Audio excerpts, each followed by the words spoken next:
Hey YouTube, today I'm replacing my 2005 Honda Odyssey starter. It's not cranking, it just one click I charge the battery, still no starting the engine. You gotta take out your battery, take out the battery tray. There's three 4 12mm bolts on it, two on the top and two you can get from the bottom here, one here and one here. Take that out and take all these battery cables that's connected to it, and the starter's right there. There's two 17mm, as you can see. One is right here, right here.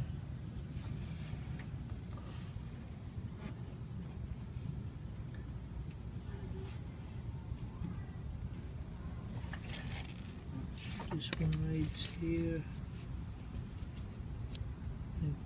this is one right here, and one is on the bottom right below here. You can get that one from the bottom, and you want to disconnect your solenoid right here and your B positive cable, and you put your new one in and charge your battery up before you start the car.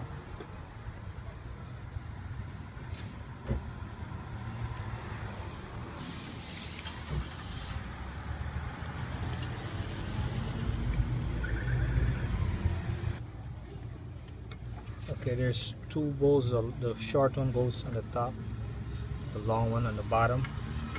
The bottom one, you can get it from the top, just put an extension with your socket and break it loose with a breaker bar. Get these two out. You take your starter out and double check your starter if it comes with shim, so you can put it back in. This one doesn't come with a shim.